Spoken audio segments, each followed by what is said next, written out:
Hello, everyone, and welcome to Kilowatt, a podcast about electric vehicles, renewable energy, autonomous driving, and much, much more. My name is Bodhi, and I am your host. And on today's episode, we are going to talk about full self-driving, or more specifically, Tesla's Robotaxi. But we have other things, because I realize that maybe there's some people out there who aren't so interested in hearing about Robotaxis. So we have some things in here for you as well. However, I do think the Robotaxi stuff is fascinating.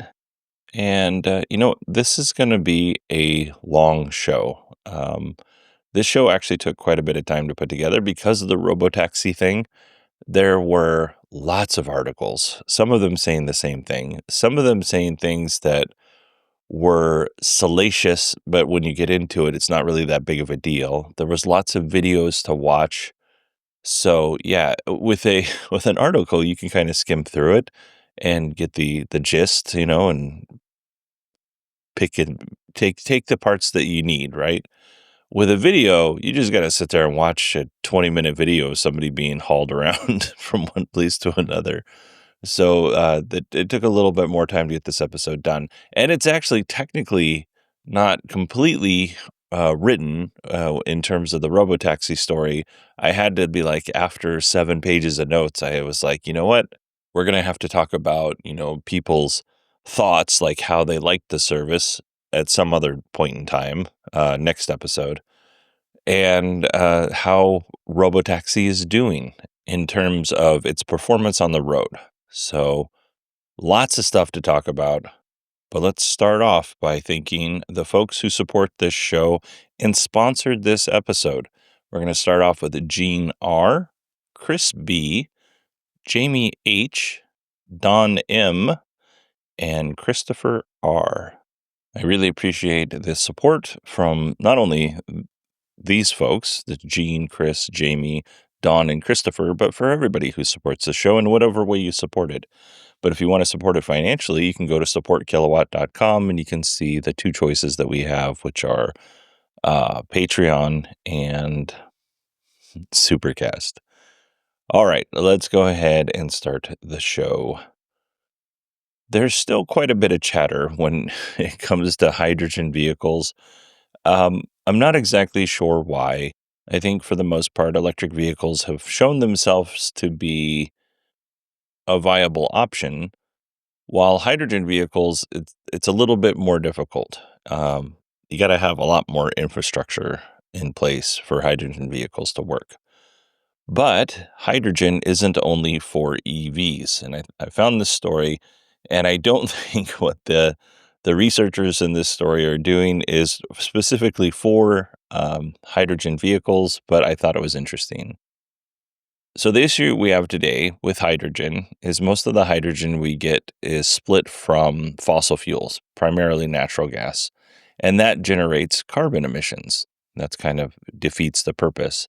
So then we get into this thing called, green hydrogen, which is splitting it from water through electrolysis. And the downside of that is that it's just more expensive. So researchers from the Australian Research Council Centre of Excellence for Carbon Science and Innovation and the University of Adelaide think they have a solution to splitting hydrogen from water that will cost roughly the same amount as splitting it from fossil fuels. The researchers have developed 2 urea-based electrolysis systems. And urea-based electrolysis systems, as a rule, isn't new, but how they are sourcing the urea is new. Take a second, if you will. Can you think of something in your life, in your everyday life, not even in your every now and again life, in your life that has urea? And don't rule anything out. This could even be considered a waste product. So I'm going to give you a second. All right, you have your answer? Well, if your answer was urine, give yourself a pat on the back. Researchers are extracting urea from urine and using that to power the electrolysis systems. Now, urine is like 96% water, 2% urea, and if you eat a lot of meat, that percentage can go up a little bit. But that's not a lot of urea. You're going to need a lot of urine to get your urea that you're looking for to power the system.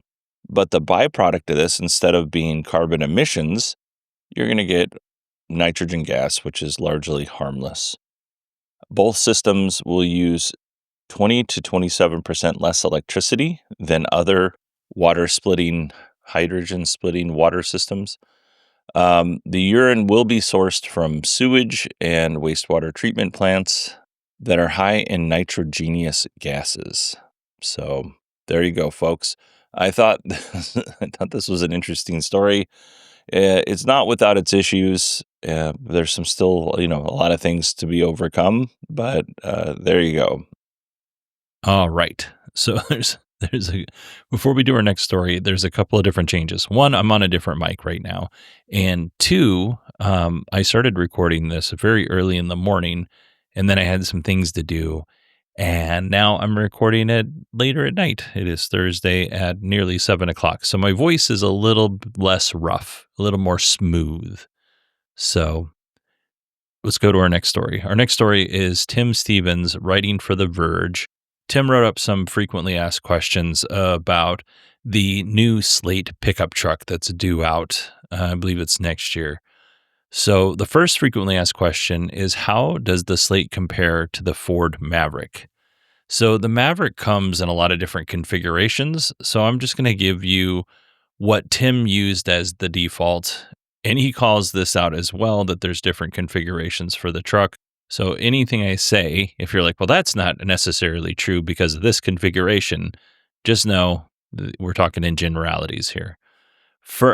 He also compared it, the Slate pickup truck, to the F-150. I don't think that's a fair comparison, so I left the F-150 out of the mix, although I do understand why people would want to know that information. We're just not going to address that here. All right. So let's start with horsepower. The Slate is going to have 201 horsepower, which is about 10 horsepower, about 10 horsepower more than what the Maverick has. In terms of weight, it is going to be 72 pounds lighter than the Maverick. The Maverick is 3,602 pounds. Payload, the Maverick beats it a little bit on the payload. The payload for the Slate is 1,433 pounds. The Maverick rounds out at 1,500 pounds of payload. And the Maverick does a better job at towing. The Maverick can tow at 2,000 pounds, whereas the Slate can tow at 1,000 pounds.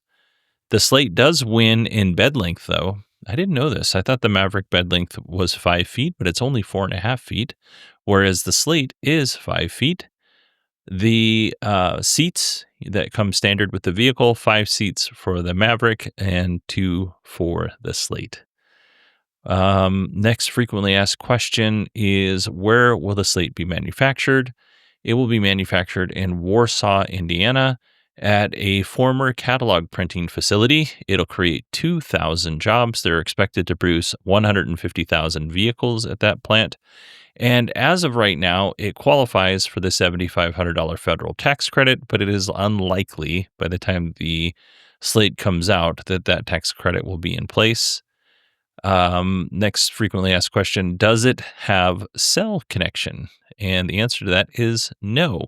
Any over-the-air update is done via smartphone, and you have to download the update to the phone and then push the update to your truck via a USB cable. I mean, I understand why maybe they're like, well, putting a cell connection in is expensive. I understand that. But why not put like a Wi-Fi connection there in, so that when you're at home, you can connect your truck to the Wi-Fi through your phone, and then you could easily update it that way. That seems like a miss on the Slate truck. The next question is the Slate going to hoover up all of my driving data and sell it to third parties? The answer to that is no on collecting data and selling the driving data to third parties. But you can upload your vehicle health data to Slate. And Jeff Jablonski, and I didn't write down Jeff's title, but he works for Slate, Jeff said that one of the ways that they will use data, like I said, was for vehicle health. But one of the ways they're going to do that is if a check engine light comes on, um, and the driver has their phone plugged in and has opted in to data movement from the truck to Slate, the company will send a notification to the Slate app and will make the owner or the driver of that vehicle aware that service needs to be done. So that's how they're going to be doing that. Next question. Can I remotely control climate settings? So again, the truck doesn't have a cell connection, so this would be difficult. But Jeff Jablonski, again, one employee at Slate, I don't remember what his title is. He did say not at this time, but they're looking at a way to do that via the app. I have no idea how they're going to do that without a Wi-Fi connection or Bluetooth or some sort of cell connection. Our next question is, why didn't Slate use the standard DIN or DIN slots to make installing an in-dash audio receiver easier? So, if you don't know, this truck does not have a radio. You can use a tablet or your phone and a Bluetooth speaker, or there's some other, DIY solutions that you can come up with, but they're not selling this truck with a radio. And Slate's answer as to why they didn't use the DIN slots or DIN, I'm not sure. I'm not a radio guy. Their answer to this is they didn't want to lock anyone into anything. So customers can install whatever audio system they want. They just, like I said, they're just going to have to do DIY stuff. It's going to be more complicated, or like I said, you can just use your phone and a Bluetooth speaker you buy from like Best Buy or whatever. I do think this is a little bit of a miss for Slate, just because I have seen some audio installs that are absolutely horrendous, and most of those were done by my friends, and I may or may not have been a part of helping install those radios. Um, yeah, it seems like they could have done something to be a little bit more customer friendly while still keeping costs down. But again, I'm not a car audio guy, so I don't know everything about that world. Next question, is Slate working on advanced active driver assistance technology? The answer to that is nope. Let's see. Next question. Why did Slate choose a truck to start with instead of a sedan or compact SUV? I think this is a good question. And according to Slate, it all comes down to cost and simplicity. That's hard to say, simplicity. That is a complicated word, simplicity. By producing a two-door pickup truck, there's less material, less complexity, and less cost. So that is why they chose a pickup truck. Will you need any special tools for the DIY upgrades or add-ons that Slate's going to sell and eventually other third parties will sell? And the answer to that is no. So that's great. And the final question in the frequently asked questions was, will it really sell for $20,000? So this truck it has an MSRP of $27,500. And here in the United States, if you add in that federal tax credit, that goes down to $20,000. The problem is that federal tax credit, again, it doesn't look like it's going to be around for very long. So I would not expect to get this truck for $20,000. I would expect to pay the full fare, which is $27,500. I could be wrong though, weirder things have happened. While I still love the idea of what Slate is doing, I think it's brilliant.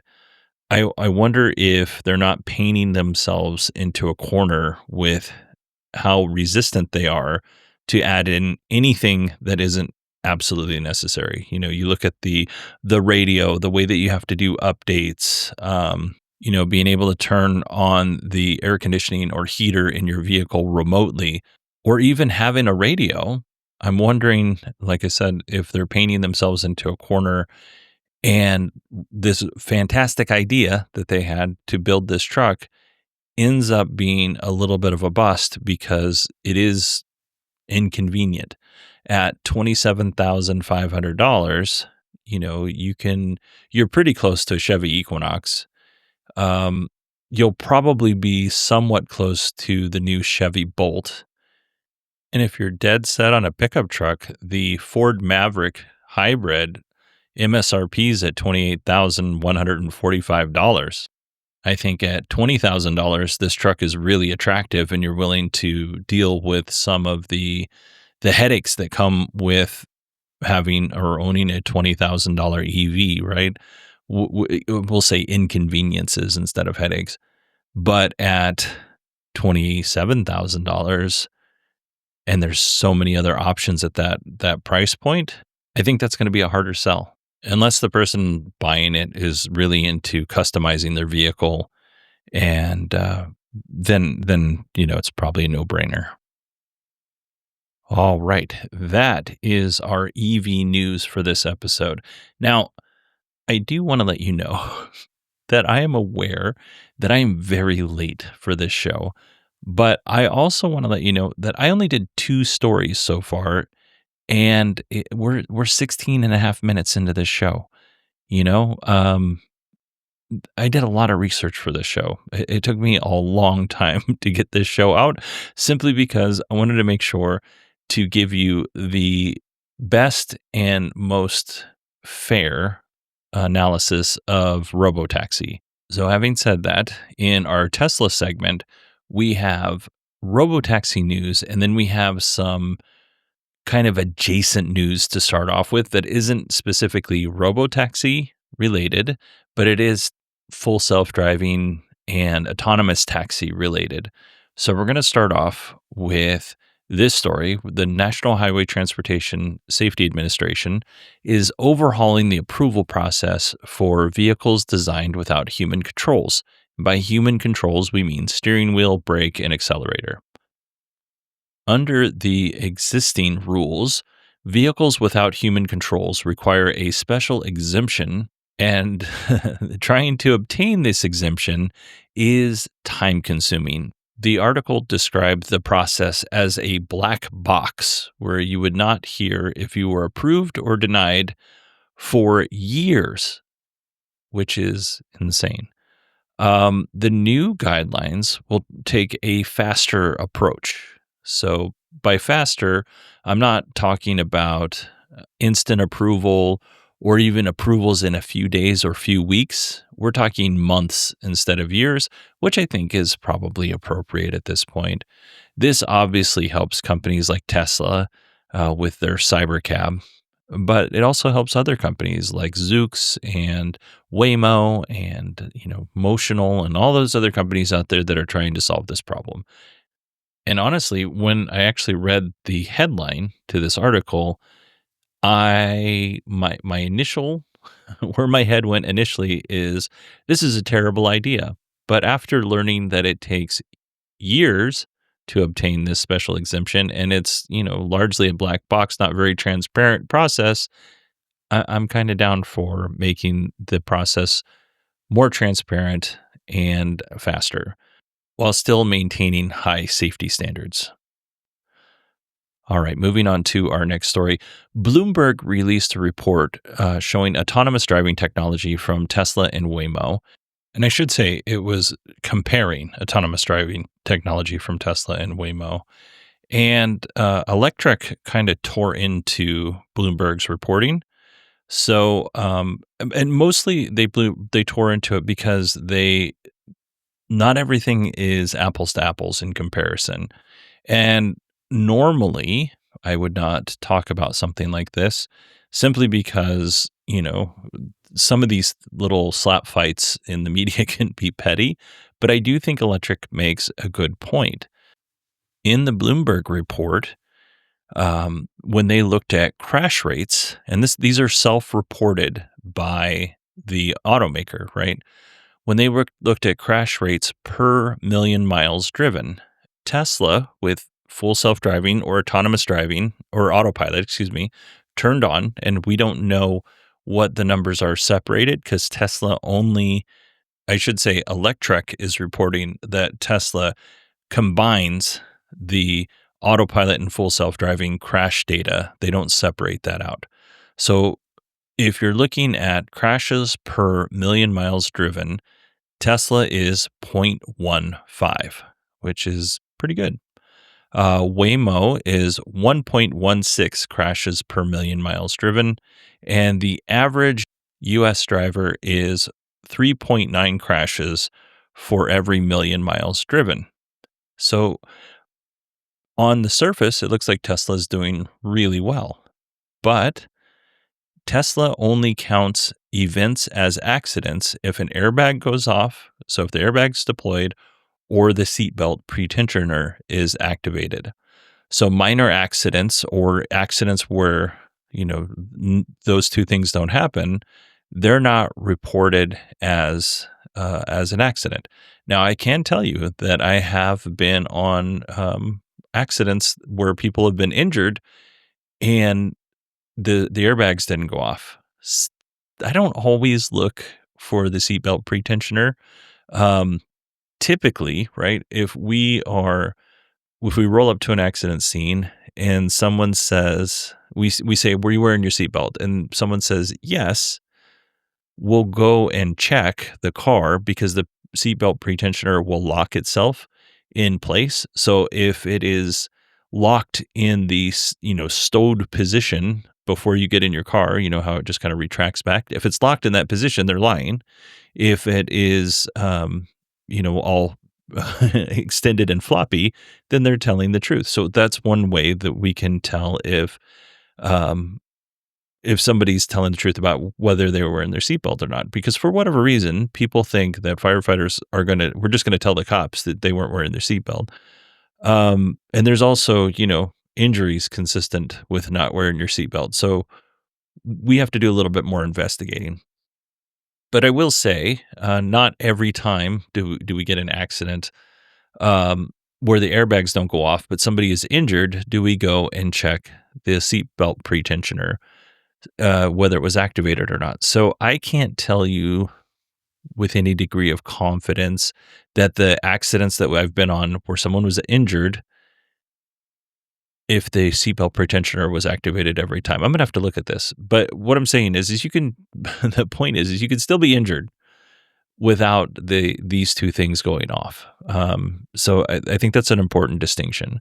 Another thing that's kind of important to mention is, Tesla does have this data because of the cellular connection that your car has, right? If for some reason during the accident the cell antenna is damaged, or if you have an accident where the car doesn't have cell coverage, and I haven't driven anywhere that my Tesla doesn't have cell coverage, but it could happen.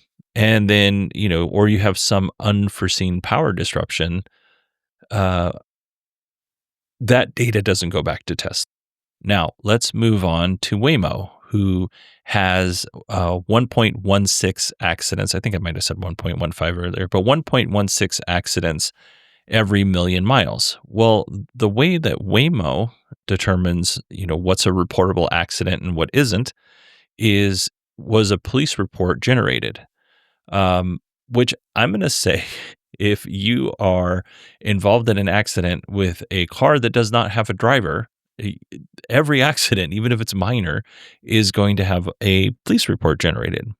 Simply because if it's not your fault, you certainly want to have a record of that, and you want Waymo to be paying you to get your car fixed or paying for your car to be fixed.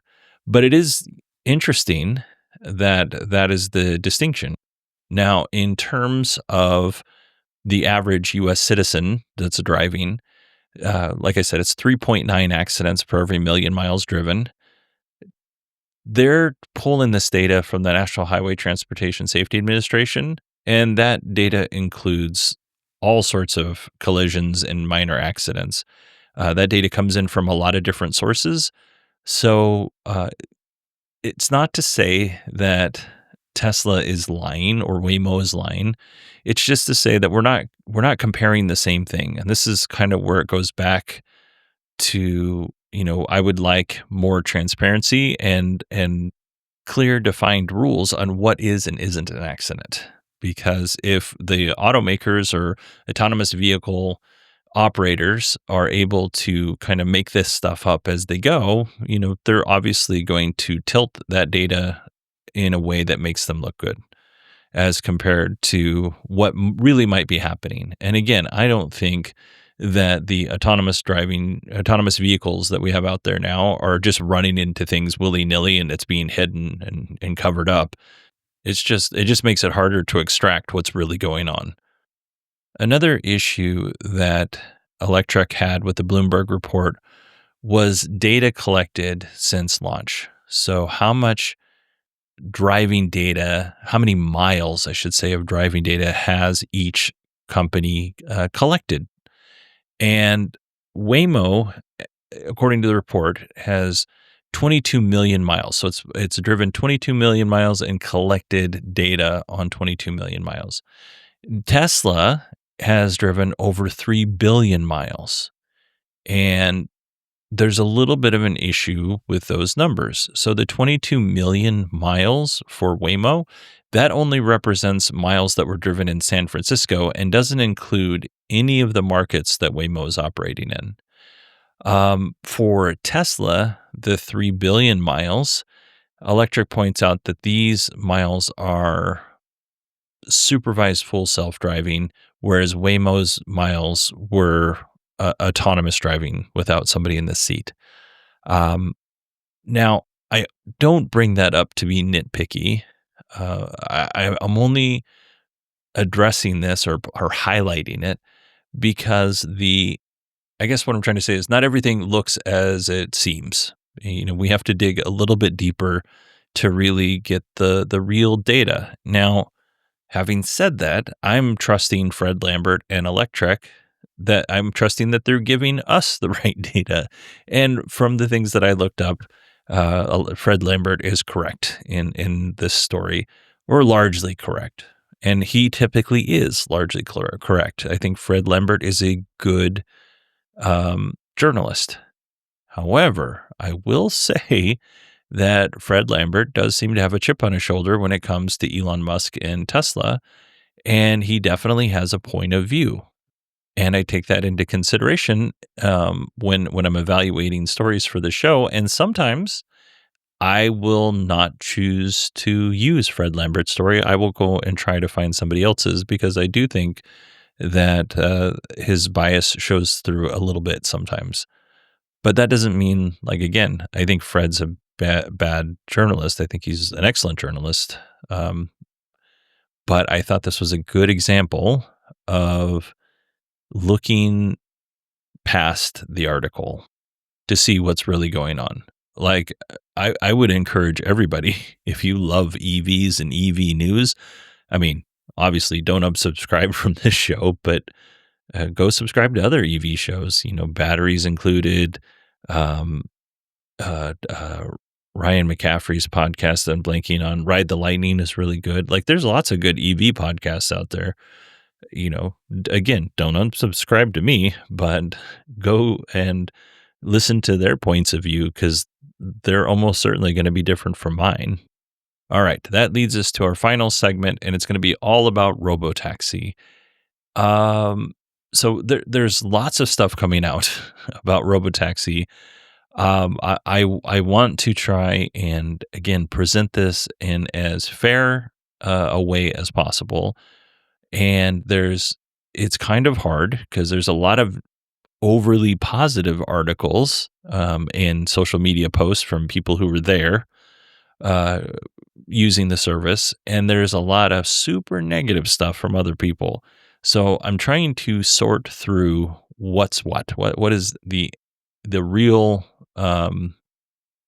what's really going on. So for this particular segment, we're going to just kind of talk about the Robotaxi basics. We're not going to go deep into the experiences. We'll do that on our next episode of the folks who got an early invite. We're not going to talk a lot about the Robotaxi fails, and I've already got a lot of those in my queue that I got to go through still.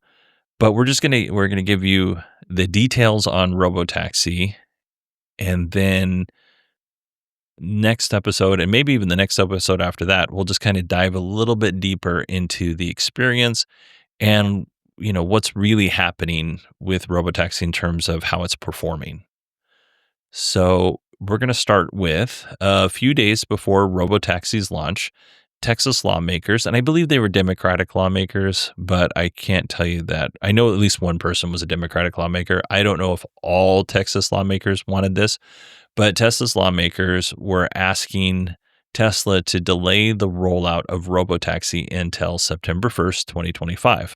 And the reason why is because right now, Texas already has an autonomous vehicle operations framework in place, but there's an approved revision that doesn't take place until then, and it has updated safety guardrails. And these lawmakers would like Tesla to pause their rollout until this new law or this update to the law takes place, or update to the revision to the law. I don't know. I'm not a legislator. But anyway, on September 1st, according to the new framework, autonomous vehicles should be capable of operating in compliance with state and state traffic laws. That makes sense.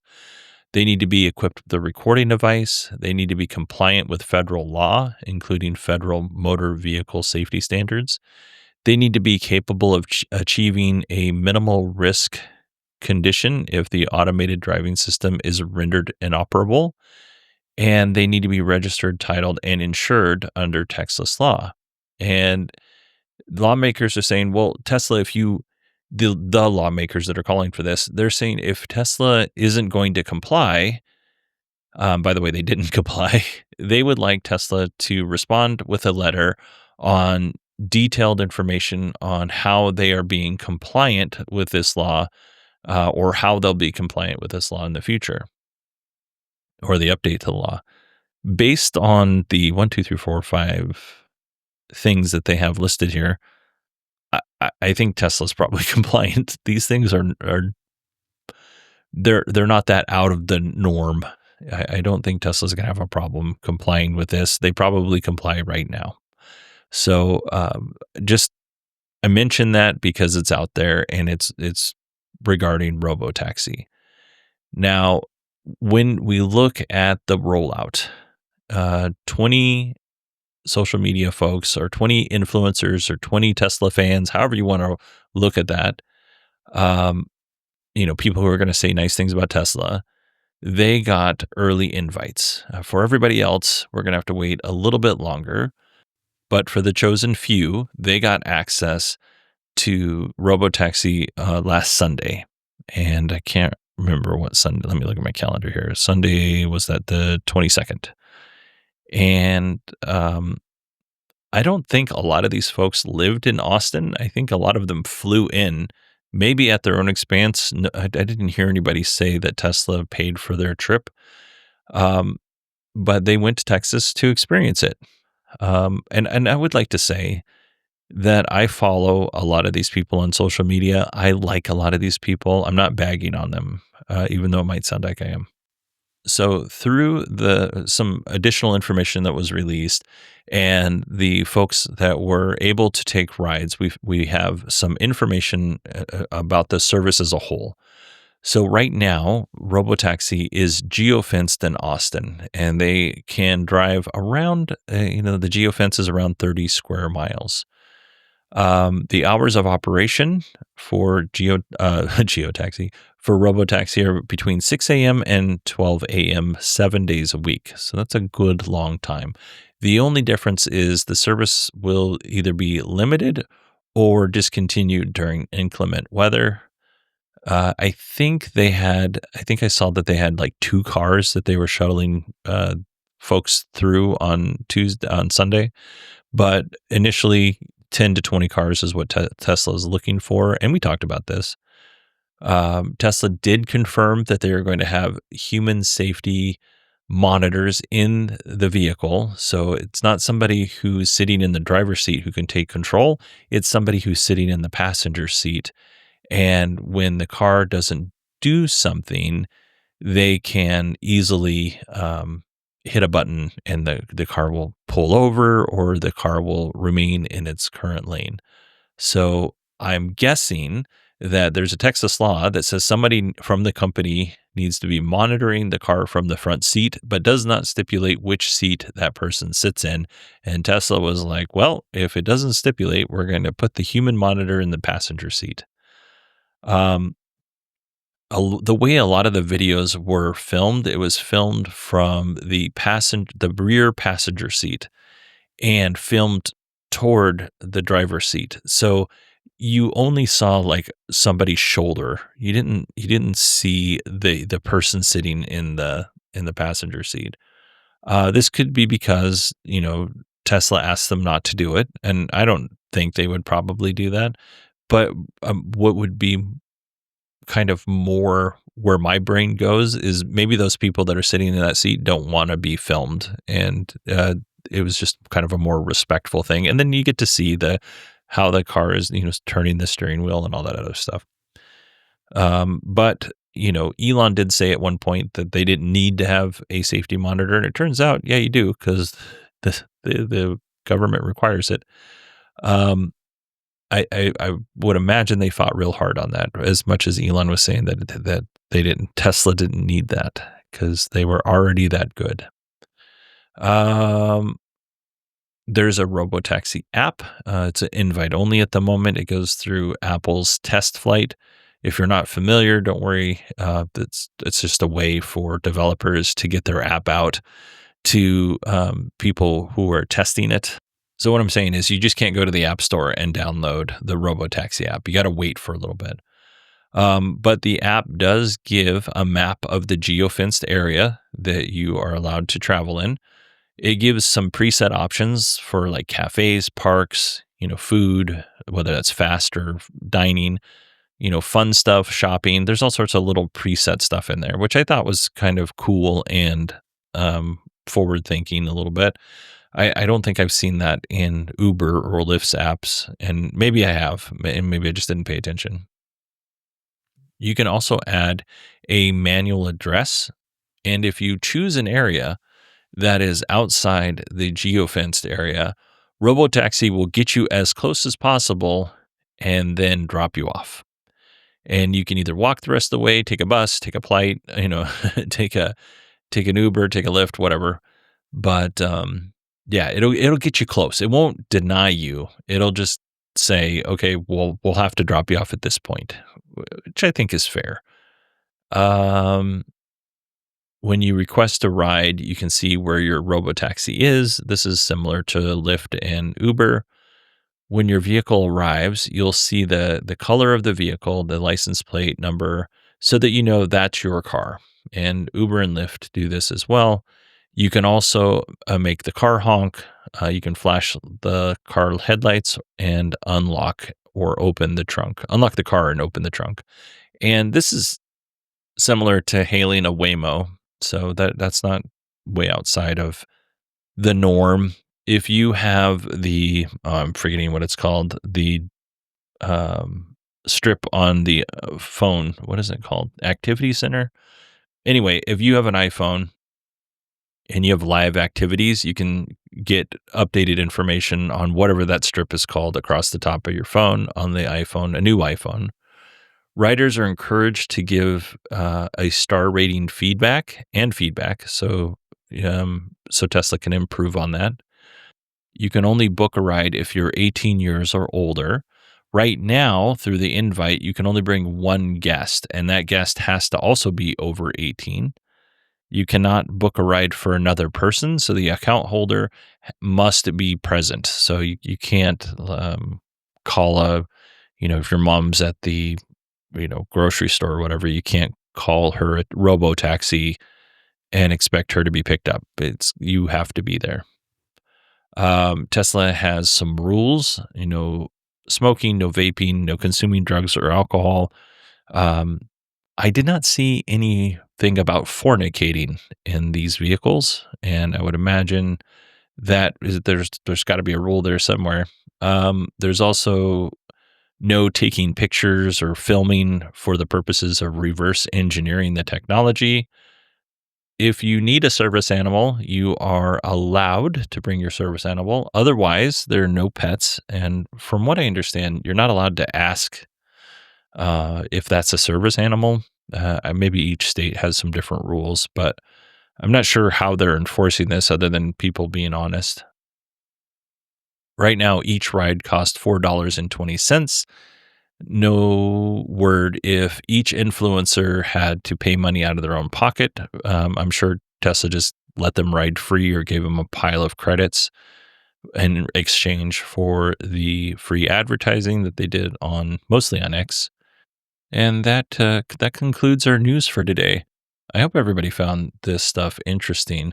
I know a lot of the things that we're talking about with Robotaxi, we've talked about before, but I'm trying to establish a base so that when we get into the more nitty gritty details and when regular people can start riding in the Robotaxis, we'll kind of have that base to draw from and reflect on. So that's kind of my goal there. Now, in terms of that second episode that I need to replace, because I didn't do one on Tuesday, I will either Saturday or Sunday come out with the second episode. I'm honestly trying to get back on track. I've scooped a lot of things off or pushed a lot of things off my plate recently, but I am just having a hard time catching up.